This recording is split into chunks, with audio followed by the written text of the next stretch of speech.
Past performance may not be indicative of future results. Therefore, no current or prospective client should assume that the future performance of any specific investment strategy, including the investments and/or investment strategies recommended and/or purchased by advisor, or product made reference to directly or indirectly, will be profitable. Different types of investment involve varying degrees of risk, and there can be no assurance that any specific investment will either be suitable or profitable for a client's investment portfolio. No client or prospective client should assume that any information presented serves as the receipt of or substitute for personalized investment advice from the advisor or any other investment professional.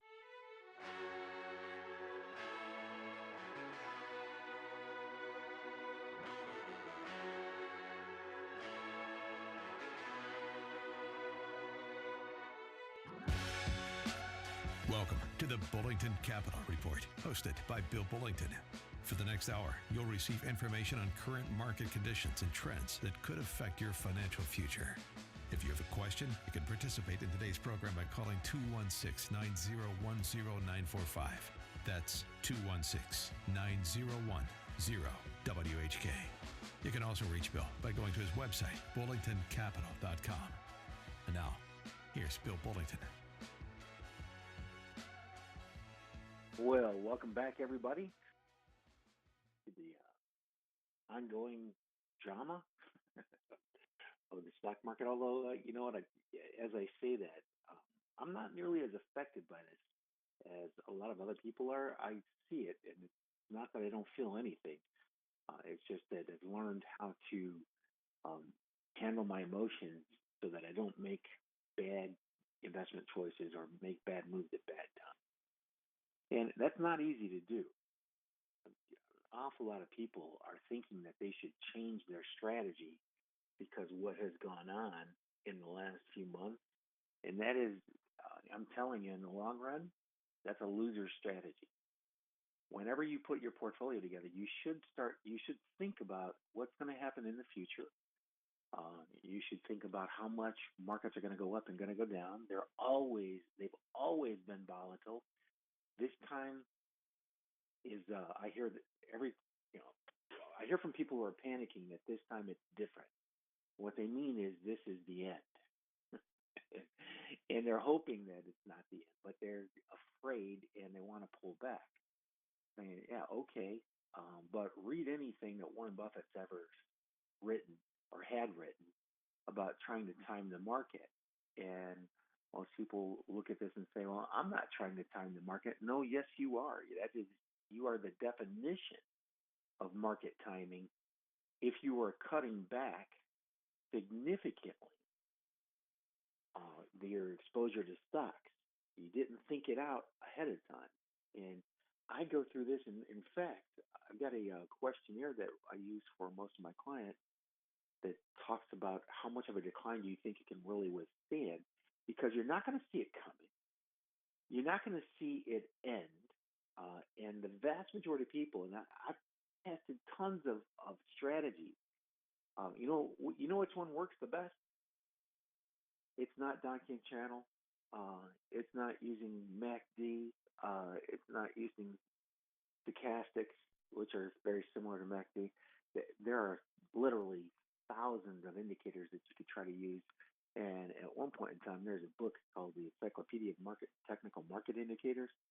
And I coded every single one of the indicators there, every single one. It took me 3 years. I didn't sleep a whole lot during that time period.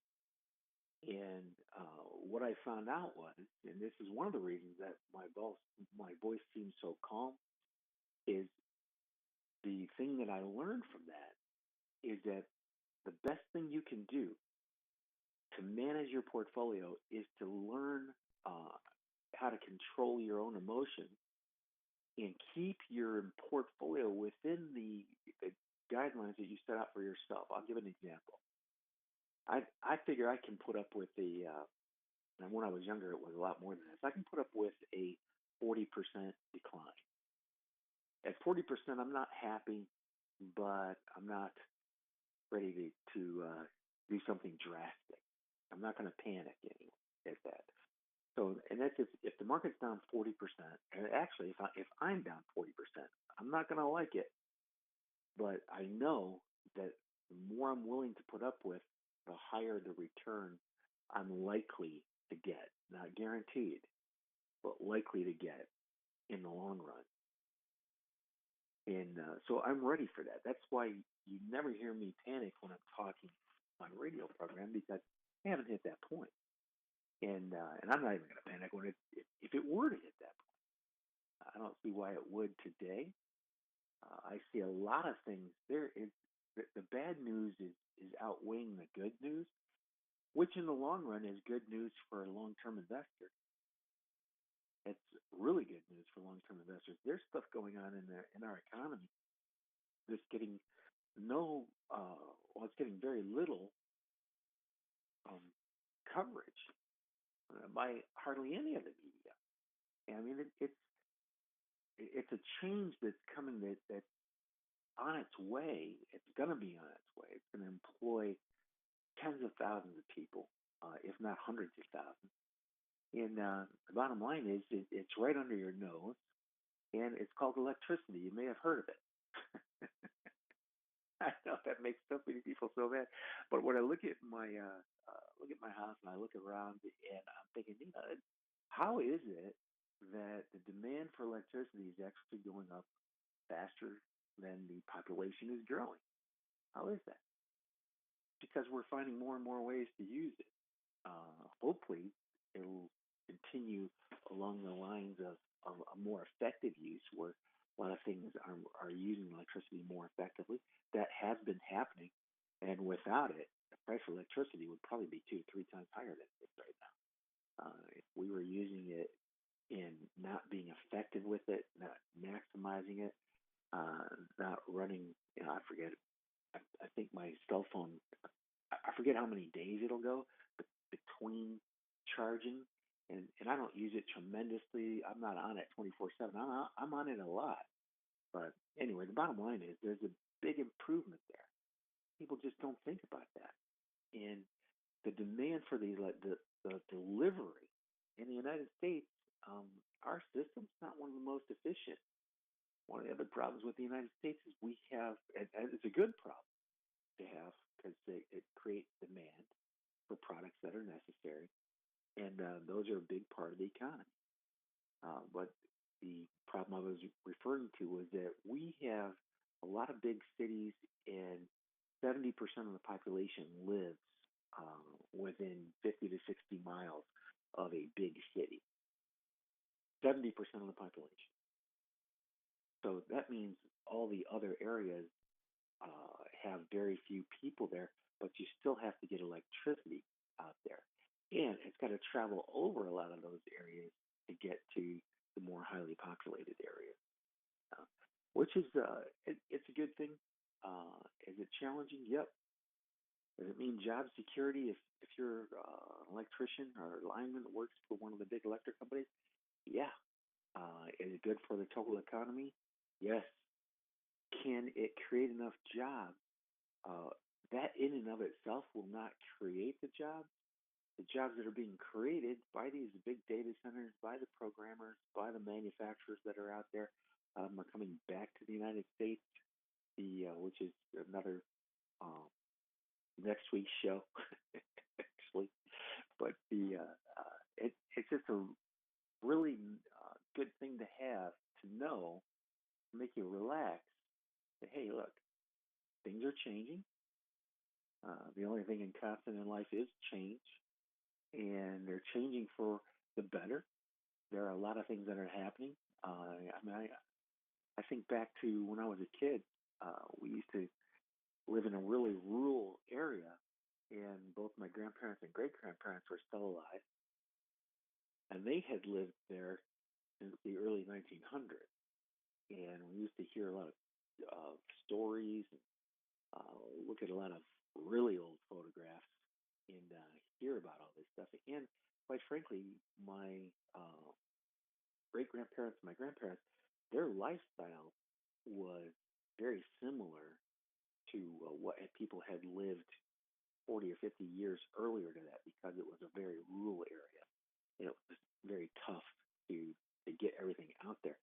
They had a phone line. I forgot what they called it. I think it was a party line or something. I can't remember.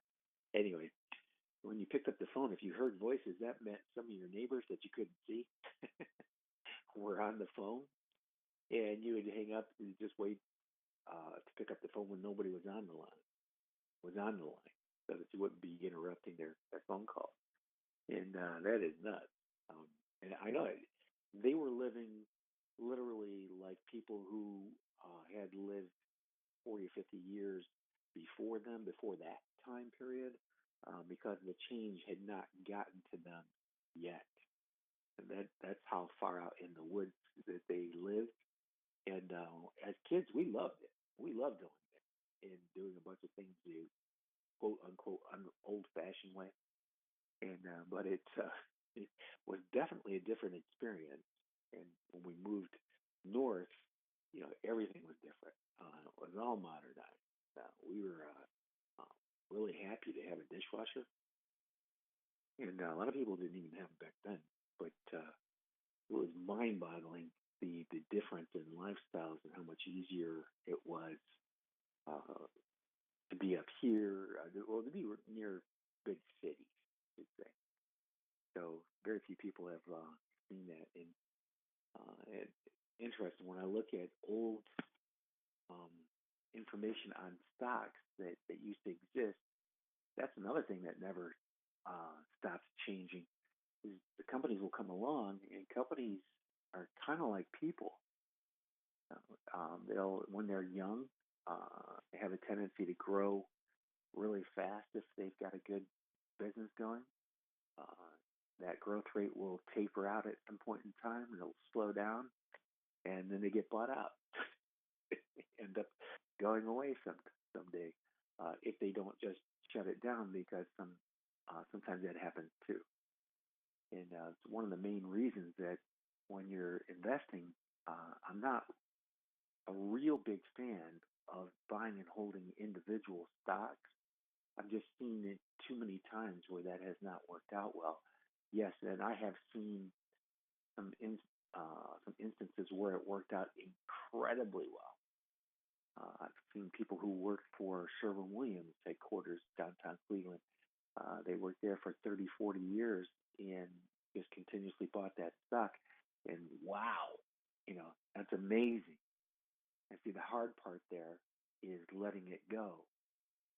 It's way too much risk to have a 85 to 90% of your money into one company's stock. But you know how hard it is for those people to diversify? And if you're one of those, I know you know what I'm talking about. It's really difficult to diversify, to try to reduce the risk. Um, but I wouldn't have made this much money if if I would have diversified and instead of sticking with the company of my stock, or the stock of my company rather. Be honest, that's true. And but you were pretty lucky, because there are a lot of companies that just don't exist anymore. And that's one of the things I like about index investing. That was another thing I was thinking of. Having some conversations with people who are questioning, what I'm investing in. Well, there are various indexes. They're all index funds. When you say index fund, almost everybody immediately thinks you're talking about the S&P 500. And nope, that's a very popular index fund. But there are a couple thousand of them. Now, think about that for a second. Yeah, there are a couple of thousand index funds. Now, there are some that are farther reaching than the S&P 500. There's some that are equally weighted versus market cap weighted. And those are all conversations we can have on future shows, because it's pretty important. When you've got a 401k and you're wondering, how should I invest this? I can take a look at it and look up the actual funds, look at the weightings, and tell you what it is. And in fact, I have a large portion of some of the index funds that I use are market cap weighted. Why? Well, because it kind of makes sense. If you saw what was going on inside of that index fund, it would do one or two things. For me, it makes me feel a little bit better knowing that there's activity going on and that I'm familiar with it. And um, but if you're not familiar with it, I can see where it could be upsetting. Why are you putting X amount of dollars in this fund or this stock and only X amount in a smaller amount in this stock? Well, if the money that's invested in a smaller amount, it's generally because those companies are smaller, uh, growing faster, but they're more volatile. So you have more fluctuation in them.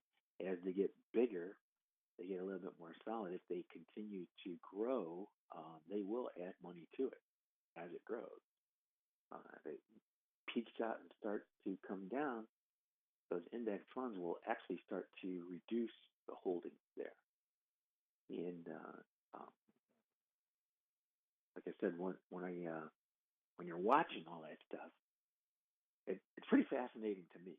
But there are some things that you really have to think through and really put a lot of thought into. We're going to talk about that right after we come back from these commercial messages. This is Bill Bullington right here on 1420. I'll be back in a few minutes.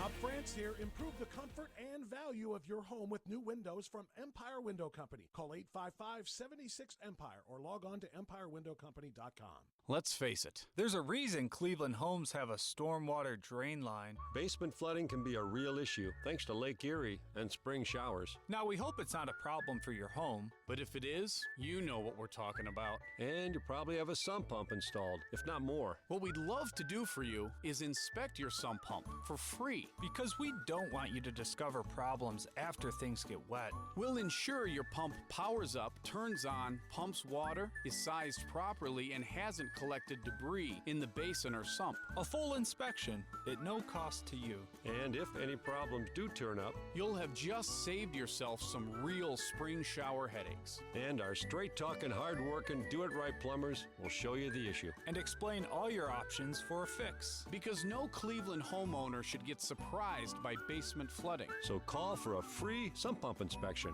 and consider it done at WyattWorks.com.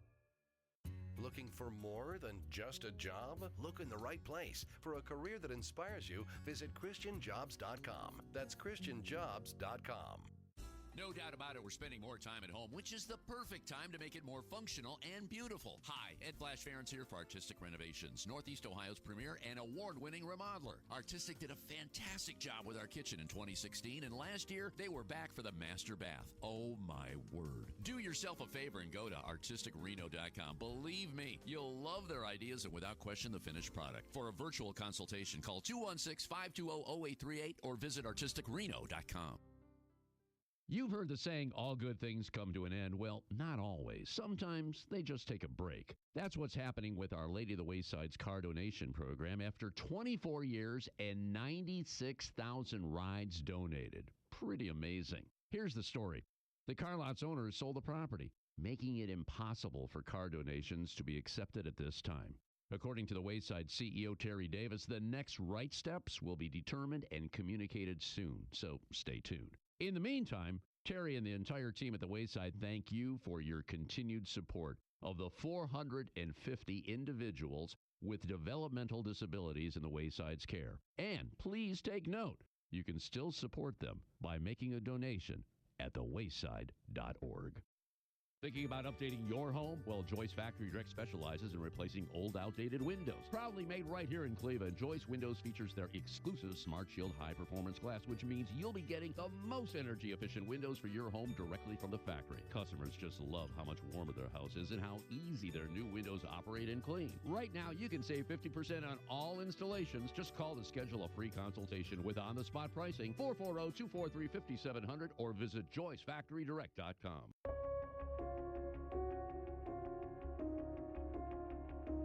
I could stand here and try to tell. Well, welcome back.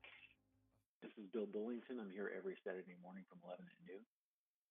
If you'd like to reach out and talk about your own situation, feel free to go to my website. It's bullingtoncapital.com. and there is a contact us page on that website, and I will try to get back to you as quickly as I possibly can. And you know what's interesting? A lot of changes have been coming on down technology wise, and a lot of infrastructure has been changing pretty significantly. And the reason I know that is because something that we're using every day will stop working. You may have had that experience at home, on your own. If you do much work from home using the internet, there have been unbelievable how much change has gone on. And there's a lot of times the companies they don't even tell you. And in fact, a lot of the people that are working as reps for those companies are not sure which areas are going through which transition at the time. So, and then when they finally got it done and fixed, they're like, oh yeah, well, that you should have known that. Really? How would we know that? And it's been yeah, it's been horribly frustrating from time to time, and it just seems like as soon as one company stops doing it, somebody else decides that they're going to upgrade. And anyway, so and there's a lot, there is a lot in the investment world. It's not immune from that either. In fact, if you were to take, let's say you took the Russell 3000, those are the 3,000 biggest companies in are publicly traded companies in America. And it said, all right, instead of buying the whole 3,000, which is not a bad idea, by the way, because it is really extremely well diversified. And that's one of the things that I'm not real fond about with most market cap weighted indexes is, with the S&P 500, you've only got 500 stocks, and more than half the money's in the top 40. That's when they get overpriced. That's a problem. Because they can go down and take forever to actually recover. And I think the market cap weighting slows the indexes down. But in a good market, it does so well that everybody makes up for all their losses, and kind of just goes, oh well, that's just the market. And yeah, in a lot of respects, it is. When you get close to retirement, that's not probably the most optimal thing you can do. And if you are going to put up with that kind of volatility, but you would like to not have a 10-year negative period, there are some things that you could have done over those time periods, like rebalancing the portfolio on a more short basis. What are you doing there if you're rebalancing a little more frequently? Well, you're taking money out of the safer stuff and you're adding it to the more aggressive stuff, because the more aggressive stuff is down. Okay. When do you want to buy something? When it's lower or when it's higher? Now think about that, because this is one of the hardest things to have to do in retirement. And I still laugh about this, but I use my risk questionnaire as how much of a decline do you think you can tolerate? What is that number? And you really need to put some thought into that. And nobody wants to think about that. How much of a decline are you really willing to take in your portfolio? And take that number, multiply it by 2, and that's the amount of money that you put into the stock market. So let's say you're like I am. I'm willing to be down 35%. No sweat. I'm not going to worry about it. And I know that at some point in time, between now and the time I pass away, hopefully, which isn't for a very long time from now, but it's more than likely to happen again. It's gone that way. I forget exactly how many times the market's been down more than 40% during my lifetime. And the fact that it's more than once means, roughly about every 15 or 20 years or so, somewhere in that neighborhood. So if you're under the ages of, 80, there's a pretty good chance that it could happen again. And no, you can't predict it. No, you don't know when it's going to end. Anybody that tells you that is either delusional or they're hoping that you are. There's no other. Nobody's made a ton of money. Watch Warren Buffett. He's down 50% 4 times. And the fact that, he's the best that's ever lived, what are the chances of you beating the very best? Not super high. But you don't have to do that. You just have to expect that, markets are going to decline. And you can't expect that you're actually going to be able to call that you're going to somehow foresee that. You have to plan for that right up front. That should be started part of your plan.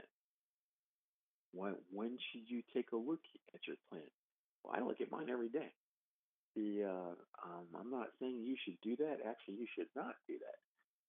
Probably once or twice a year, at the most. Hopefully, you understand, and hopefully, you've got advisors that you're working with. And if you don't have one, call me. I'll explain this to you. I'll show it all to you. Once you see it, you're like, oh, not that bad. So let's take an example of being a 60-40. That means I'm 60% stocks, 40% fixed income, bonds, fixed annuities. It's stuff with guarantees on it. So 40% of your money's got guarantees on it, and 60% of your money is going to be in some sort of stock portfolios, whether they're ETFs, individual stocks, or mutual funds. We lump that all together. That would be the stock portion of your account. Just cut it in half.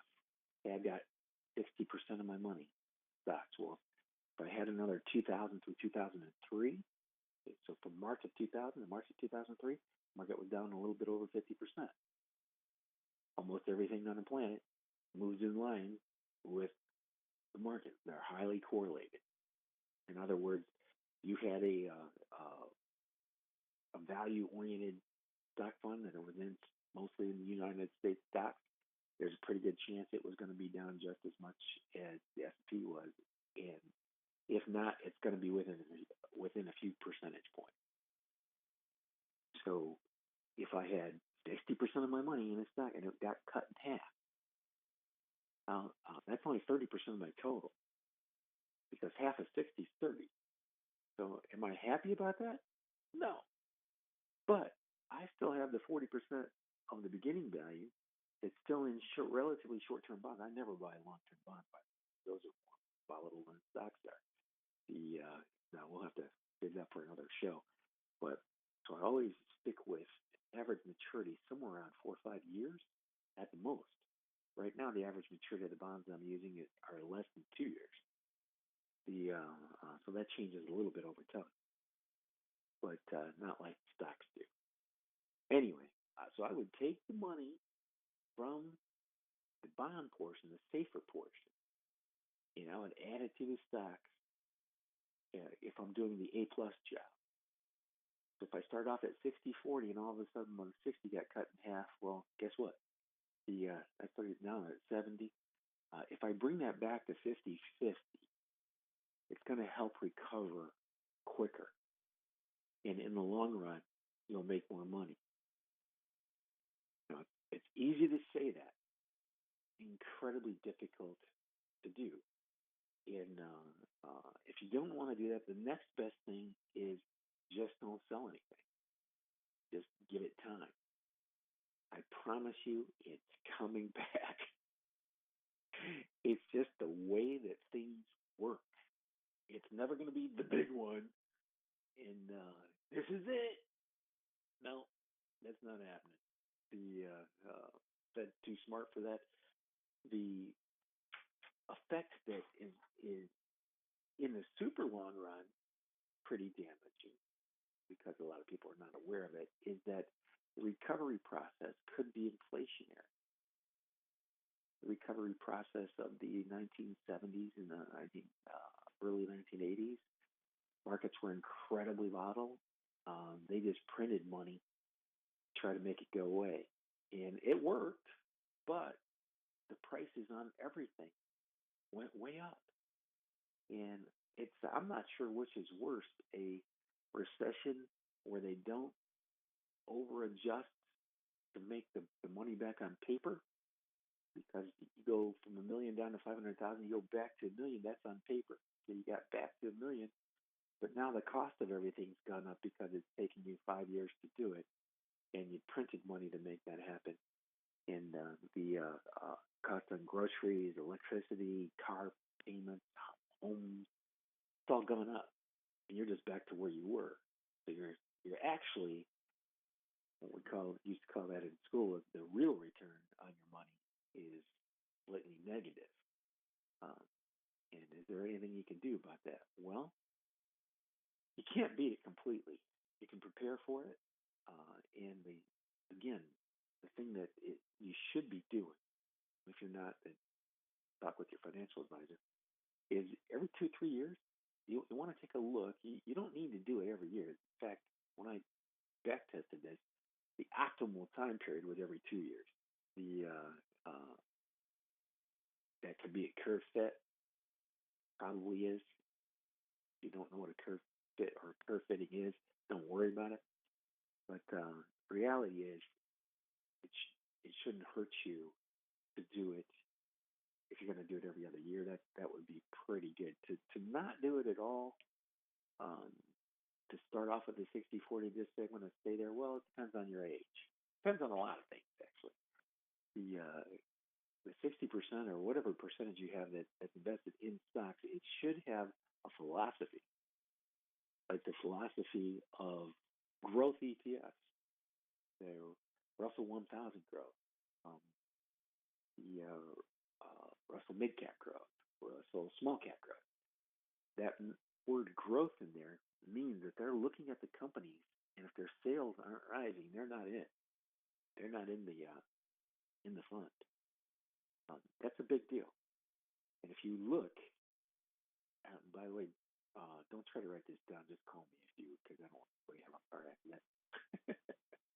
But if you look into the description, the management description of what the exchange traded fund is doing, you want to see the word growth, and you'll probably see that they're concentrating on those companies whose sales are rising. It's a big deal, as opposed to the value oriented, which I'm not a big fan of the traditional value oriented fund. There are some newer funds that do a very good job using value metrics, but they're not using the more common, the ones that are more widely accepted. This is where I have to part ways from mainstream. Their definition of value is something that's selling closer to its book value, or could, in some instances, be determined like the book value is often related to the liquidation value. Well, you don't find that out until you actually start liquidating, by the way. So it's an estimate. It's an estimate of what a company may be worth if they had to, what its assets be. Put it that way. But until it goes on sale, you really just don't know. So it's just an estimate, and it's another reason I'm not super fond of using that. Those estimates I've seen when a company actually goes through bankruptcy, oftentimes they're either wildly overpriced on their balance sheet, or sometimes they're actually undervalued on the balance sheet, and they're worth a whole lot more than that. So in other words, that book value number, it's not that good. You really have to do a lot of research to figure out how close that's going to be. And one of the problems with that is if you do that research and it comes up with a much different number than you see published in many of the financial journals for that company, well, they're using their numbers. They're not using your number. And they may never come around to seeing it your way. And it might be years before you see a decent profit investing that way today. Not like it was 30, 40 years ago, even 45 years ago for that matter. But so bottom line is, if none of this stuff makes sense to you, that's okay. Because this is not what most people to learn that kind of stuff. You would probably have to be in the industry, and you'd spend quite a bit of time looking at it. And then you'd find out that, wow, you spend a lot of time, and yeah, it makes a difference, mainly because it makes you more comfortable and helps you in selecting a lot of the funds that you're selecting or the stock that you're selecting. And it allows you to relax. The relaxation part of it is key, but it's a lot of work, and it's a lot of work. Yeah, so many people are out there, and just if you think you're going to pick this up in a few months or a week or two, good luck. It's going to take a really long time. Warren Buffett studied for. He was by the way, he had near perfect memory, still does. So he was academically gifted, and his father owned a brokerage firm, and his grandfather was very wealthy. So, and as a young child, he realized that he wasn't that gifted in sports, so he started focusing on making money. And anyway, I'm always fascinated with stories and stuff. People that have come up, and there's more material available. I talk about it quite a bit. That and the fact that he's also one of the wealthier people in the world. And quite frankly, my opinion on everything I've ever read is that he's a pretty nice guy, despite the fact that he's a multi-billionaire. And very, pretty open about what he does, how he's done it, and it's pretty interesting. So, and when you think about it, and he often said, when I was younger, I would read every time he was mentioned in an article, and I read a couple books on his life growing up, and he was very adamant that he was constantly saying, well, anybody could do it. Looking back, I'm pretty sure anybody can, because I know what he meant. He meant intellectually, it's not that difficult. Psychologically, though, it's a bear. And when we come back, we'll talk a little bit more about that. Got to take a real quick commercial break. This is Bill Bullington right here on 1420 every Saturday morning from 11 to noon. I'll be back right after these commercial messages.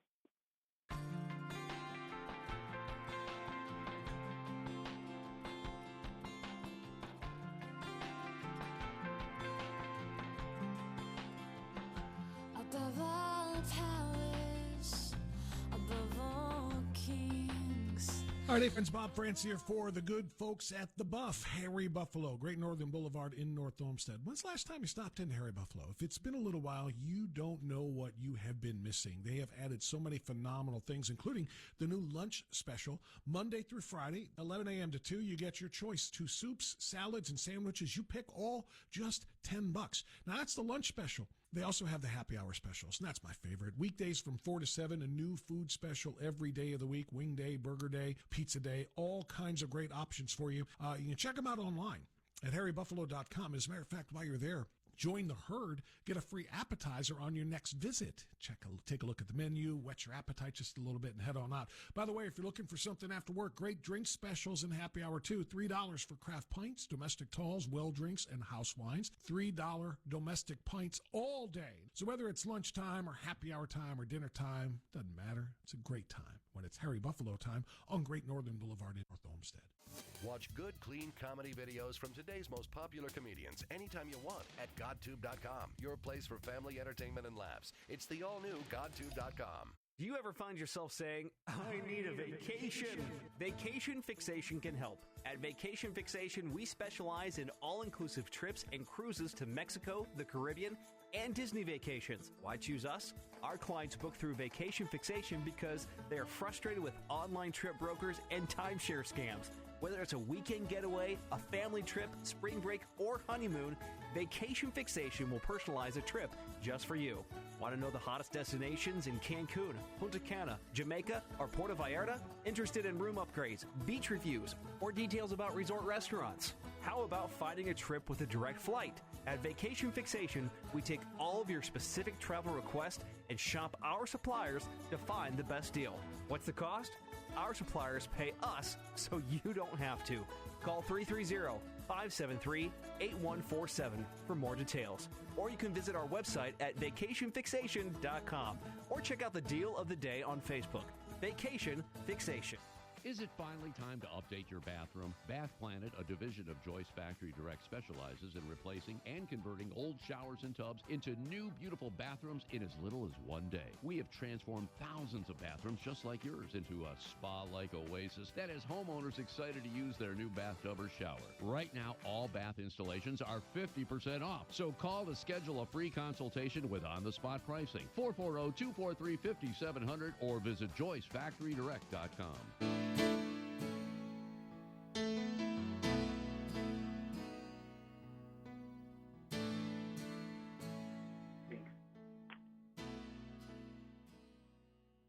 Well, welcome back. This is Bill Bullington. I'm here every Saturday morning from 11 to noon. If you hear something you'd like to have more information on, feel free to give me a call. My website is bullingtoncapital.com. The phone number is 330-664-0700.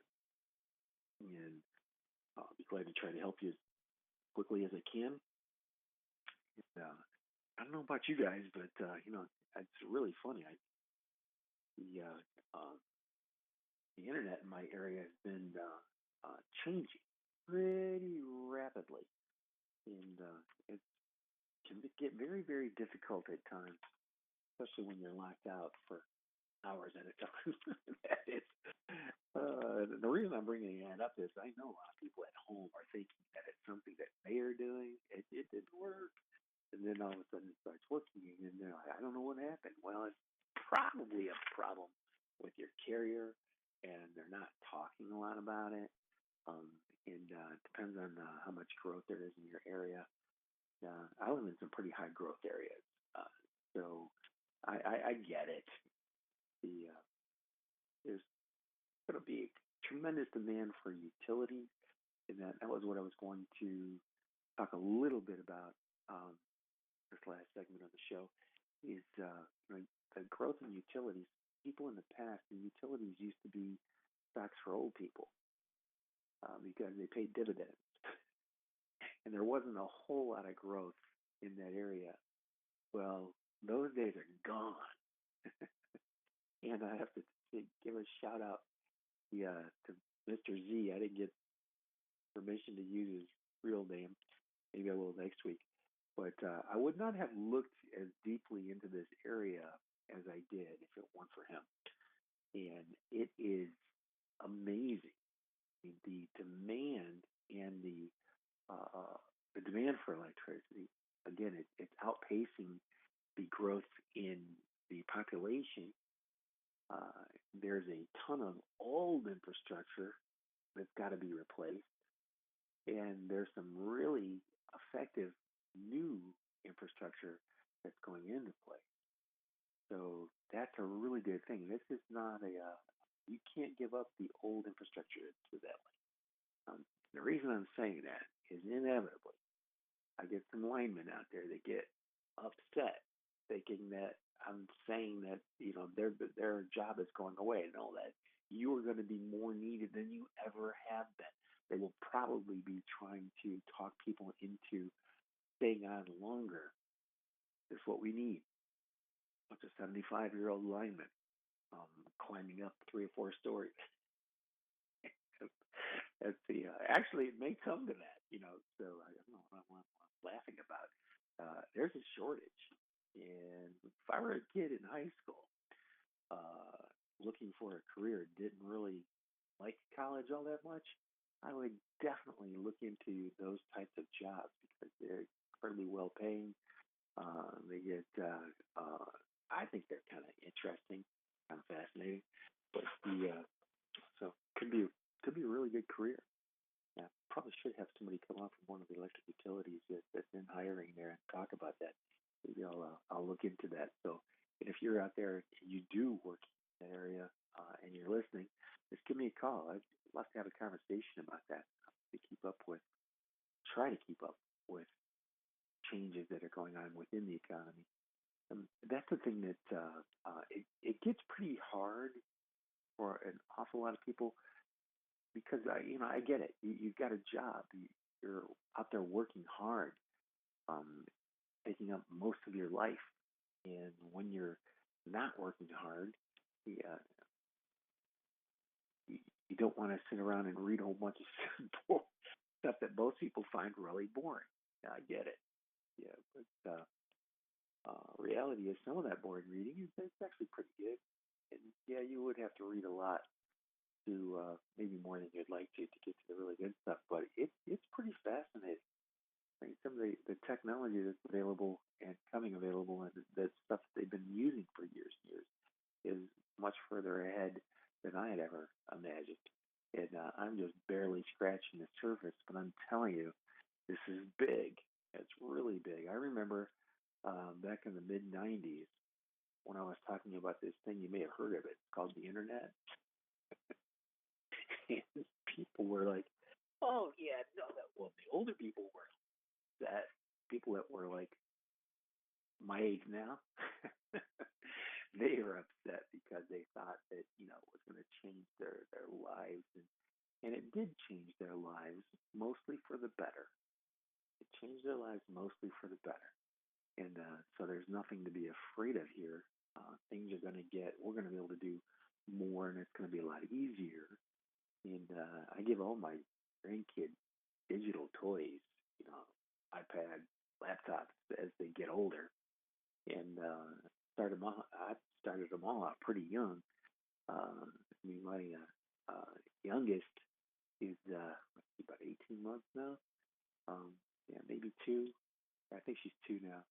But she just loves it. It is mind-boggling to see how fast these kids can pick up computers, and it helps them learn to read. It helps them learn to speak. Yeah, it's mind-boggling to be able to. So I can only imagine what the future is going to look like when they get up to the position they're actually contributing to all this growth.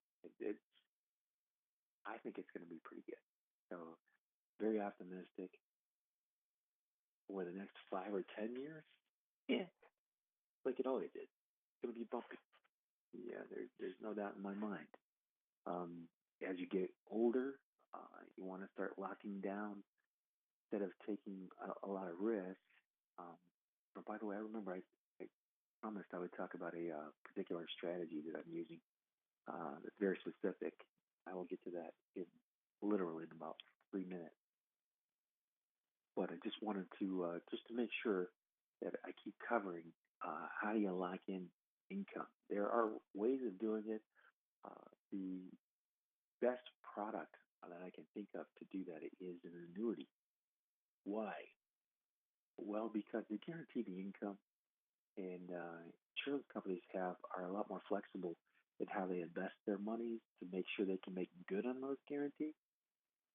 Every state has funds that they contribute to, or some states group together to form a unified company to be able to kind of like reinsurance companies that make these promises, so that somebody gets into trouble, the others will come in to help bail them out.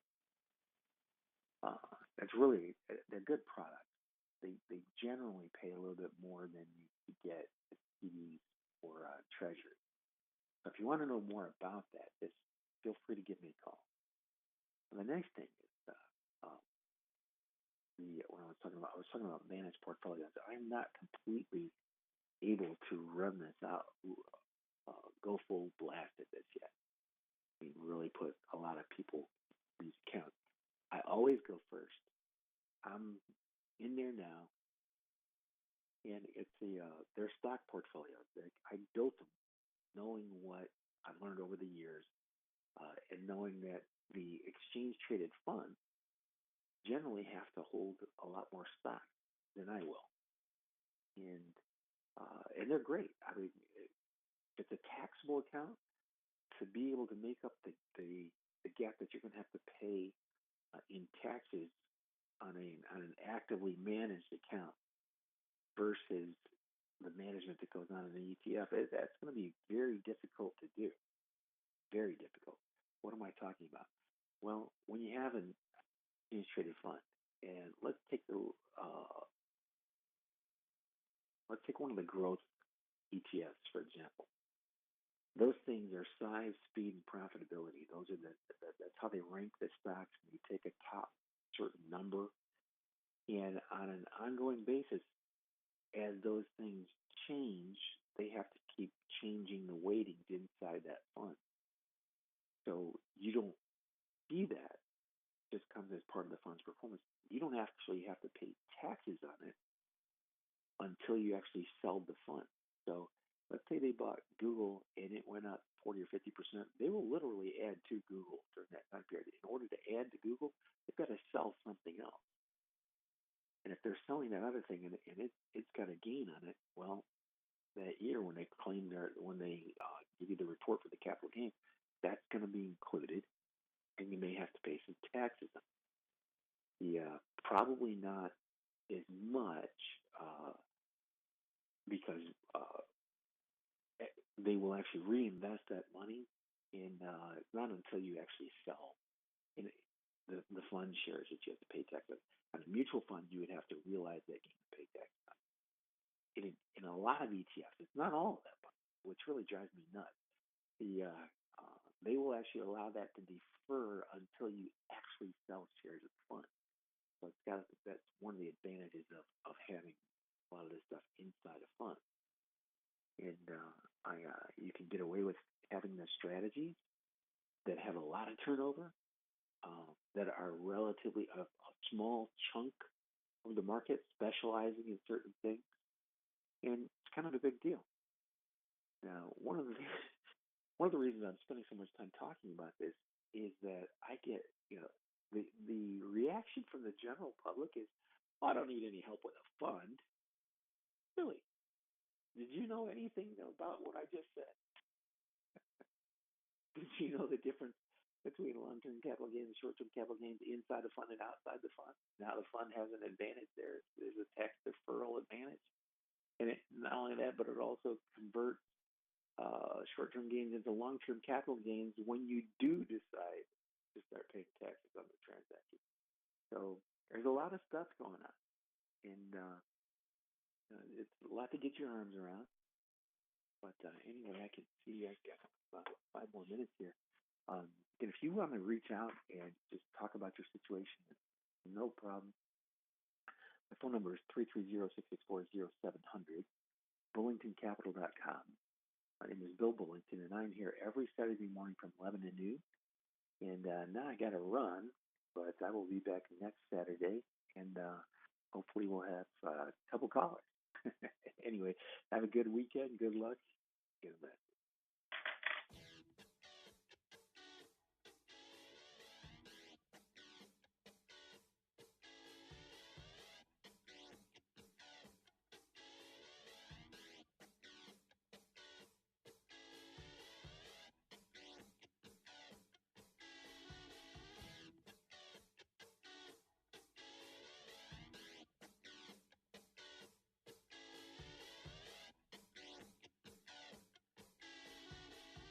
You just caught another edition of the Bullington Capital Report, broadcasting every Saturday at 11 a.m. on AM 1420, The Answer.